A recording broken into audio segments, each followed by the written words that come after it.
Hello, right, question 6. The curve has equation y equals ax over x plus b, and we want, well, we're told that the asymptotes are x equals minus 2 and y equals 3. So this line here, this is x equals minus 2, and that line there is y equals 3. Okay, so remember, asymptotes are the values that we can't have. So if we look at our equation, y equals ax over x plus b, well, we can't have, if x can't be equal to minus 2, then b must be equal to 2. Does that make sense? Because that would make the bottom 0, and we can't divide by 0. Okay, so now we've decided that, we can say, right, okay, y equals ax over x plus 2. Okay, now I'm going to rearrange this. There's two ways of doing this. You can look at what happens when x gets really, really big, or you can rearrange it. It's up to you. So I'm just going to do it the rearranging way, because I think it's easier to see that way personally, but you might not. So we're going to get all the x's onto one side. No, we're not. Yeah, we are. Sorry, because we want to end up with x equals. Sorry, that's what I'm after here. So I'm going to get all my x's on one side, factorise this side here. And this is the same in normal maths as well. Whenever you're looking for an asymptote, you want to get what x can't be equal to and what y can't be equal to. Okay, so just by getting y on the right hand side and isolating the x, we can see clearly from this now, if y can't be equal to 3, that means this denominator, when y is equal to 3, will be equal to 0. So therefore a must be equal to 3, because 3 minus 3 is 0. So a must be equal to 3. That makes sense? Because we are already told there's an asymptote when y is equal to 3. So basically we're asking, if y is 3, what value of a will make 3 minus a equal to 0? So obviously a is equal to 3. So for this, b equals 2, a equals 3. The other way of doing that is just to look at this and go, right, so look at this and say, right, okay, when x is really, really big, this is tending to, as x tends to infinity, y is tending to 3. We're told that. So as x tends to infinity, y tends to 3. We can see that from this curve here. As x gets bigger and bigger and bigger and bigger, this curve is going to get closer and closer and closer to 3. So we need to have 3 times something really big divided by something big. It'll give us 3. Okay, so that's how we know that a is 3. Right. Okay, the gradient of c at the origin is 3 over 2. So the gradient is 3 over 2. So we've got a positive gradient of the tangent. So it's just pointing there. Now clearly, because we've got asymptotes here, and we've got asymptotes here, this curve is never going to come up here and intersect here, and it's never going to come down here. So that is the only time that the tangent will ever meet that curve, because there's asymptotes in the way everywhere else. So that is why they will only ever meet at one point. Now you could answer, if you know a bit more about hyperbole, you could answer in terms of that, but we don't need to do that. Right, ax, we want to, using the value found in part A, solve that inequality where it's less than or equal to 1 minus x.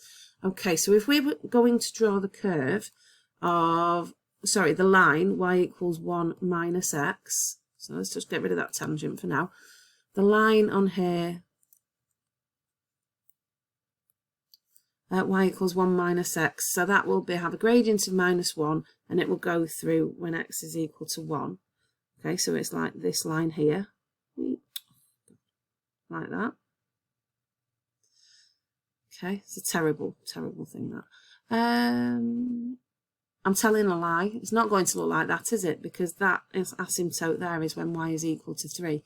So if that's where y is equal to 3, y is equal to 1 like here.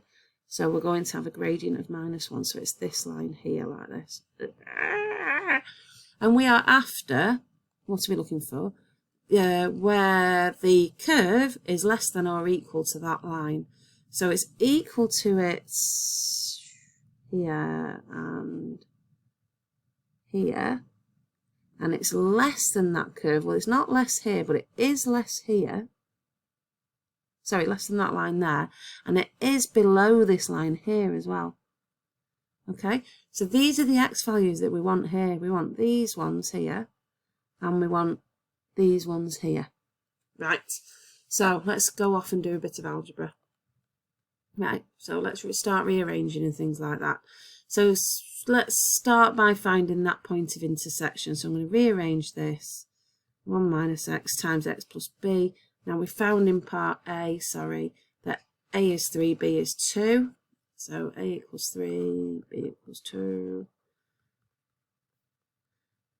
My advice, if you couldn't find that a is 3 and b is equal to 2, you can still carry on and do this bit. Just say let a equal something, let b equal something else, and then carry on, because you'll get marks for the working out.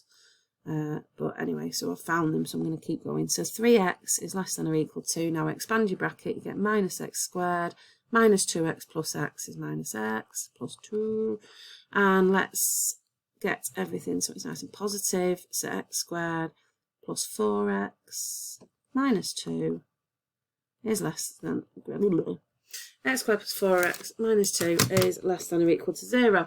And then we can now put this in our calculator. If you've got a fancy graphical calculator, you can put it in your calculator. If you've got an equation calculator, you can pop it in there. Sorry, an inequality calculator, but I'm just going to pop it in mine. 4 and minus 2. Right, and that gives you minus 2 plus root 6. So x is equal to minus 2. And that's going to be plus or minus, isn't it? Yeah, minus 2 plus or minus root 6. Right, now that is where the graph and the line meets, where that curve and the line meets. So x equals minus 2 plus or minus 6. So that point there is going to be at minus 2 plus root 6. Hi, Georgie. That's minus 2 plus root 6 there. And this point here is going to be minus 2 minus root 6. Now remember, the inequality that we want is where this value x is less than that value. So we want where x is less than or equal to minus 2 minus root 6. And then we also want, we need to look over here and say, right, we want that bit, but we also want this bit here. So that's in between where it meets and this line here where x is minus 2. Okay? So we also want the bit where x is greater than or equal to minus 2. Well, it can never be equal to minus 2, that's an asymptote, sorry. And less than or equal to minus 2 plus root 6. Okay, so that's a complete range there now. Here's solving that inequality. Right, and the reason that you can't just put x is going to be between minus 2 minus root 6 and minus 2 plus root 6 is because you need to look at that graph and think, what am I trying to find on this graph? Okay? It's not enough just to put numbers into your calculator when we've got lots of asymptotes everywhere. Okay.